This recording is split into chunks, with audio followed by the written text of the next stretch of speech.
Lottery Lines. Today's November 2nd, A-Day. I'm Alex. And I'm Caleb. Have you ever heard of a new FIC program called Read Woke? Well, if you haven't, let's learn more about it from the Titan broadcast team. The Read Woke Challenge was started by school librarian Cicely Lewis. Read Woke books challenge a social norm, tell the side of the oppressed, give information about groups that have been disenfranchised, and shed light on issues that have been seen as not issues. Our goal for the Read Woke program is to allow students to see themselves within the pages of the books they read. Students are embracing Read Woke because they like to read and they're excited. To find Read Woke books, you can find them on your pack, the library catalog. You can also find them on Mac and VIA under groups. Look for Read Woke. Also on the Sora app, there's a collection specifically for them. Hi readers, I'm here today to tell you a little bit about each of the 10 books from the Read Woke Challenge. Racism and white supremacy are deeply embedded in American history and current policies that impact education. After students or staff read these books, every time they read a book, they'll complete a reflection form. The link is different for each school. Check with your campus librarian. So if you do decide to take the official Read Woke Challenge, you can actually get lots of prizes. You could get a goodie bag, bookmarks, a Read Woke button. However, every person that finishes the Read Woke Challenge will get the official Read Woke t-shirt. How awesome is that t-shirt? I'm here to talk about Woke Wednesdays. On Wednesdays, we're going to post our teachers that are reading the books, our students that are reading the books. Check us out. On social media, when you're posting, if you could use the hashtag FISD Read Woke. We also have that book list available to you guys online at bit.ly/all lowercase FISD Read Woke. Wow, I learned a lot from that. Now let's learn about mental health from Riley Jefferson. The mental health story has been postponed. Let's talk about TopCats. Every 9 weeks, students are selected for integrity, service, communication, innovation, and perseverance. Let's see your TopCats. Sophie Brown for service, Sophia Ponce for integrity, Grayson Gamble for community, Shreya Gamandi for perseverance, and Kelsey Meeks for innovation.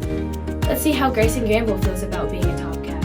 It feels good, and I'm so excited to be a senior's Top Cat this year. Thank you so much.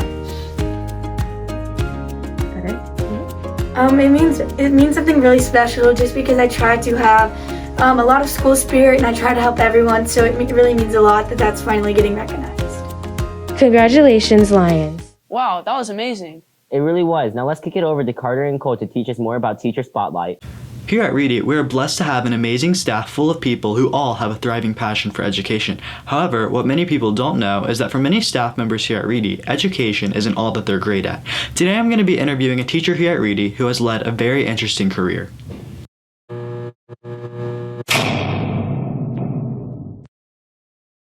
I'm Marcus Moore. I'm the long-term sub for Mrs. Jamie Burchett. Before I went to teaching, I was a student at the University of North Texas, and when I started at UNT, I was a radio, television, and film major. More emphasis on film than on radio and television.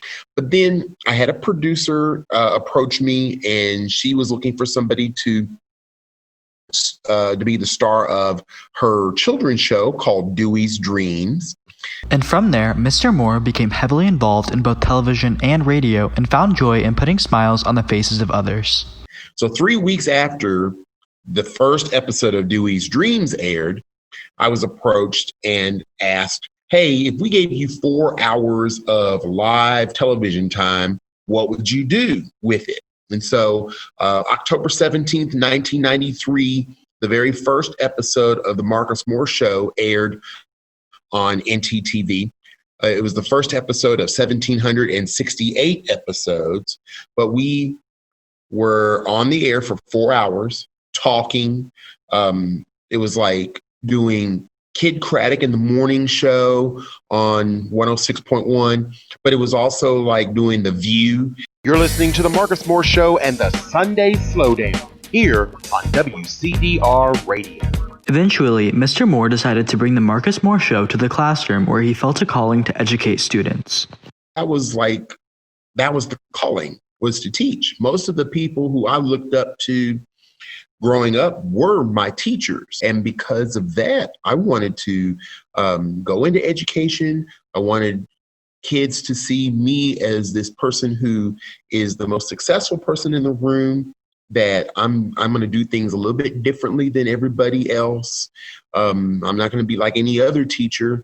But then also, too, I wanted to bring in my experiences with media and with that background into the classroom to make it a unique experience. Mr. Moore's unique teaching doesn't go unnoticed, and we sure will miss him when he departs from Reedy in the coming weeks. For Opened In, I'm Carter Sutton signing off. Wow, that was so cool. Now let's get to James to inform us more about voting. With the 2020 presidential election coming up in just a day, it's imperative that you make sure your voice is heard. On Tuesday, November 3rd, all registered voters will take part in the event and submit their ballots. If you're unsure on what to do, here's how it works. On November 3rd, all registered voters will go to one of these provided locations. States such as Texas require that you bring some form of identification, preferably with a photograph on it. Examples include a driver's license, a state-issued ID, or a military ID. You will then enter the booth and submit your vote as a valued citizen of the United States.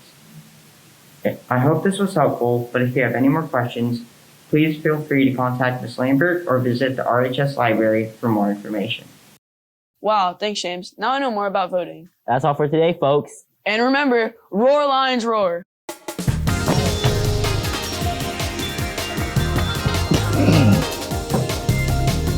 Monotheistic. Dude, you're so monochromatic. It's monotone. Ben, explosion.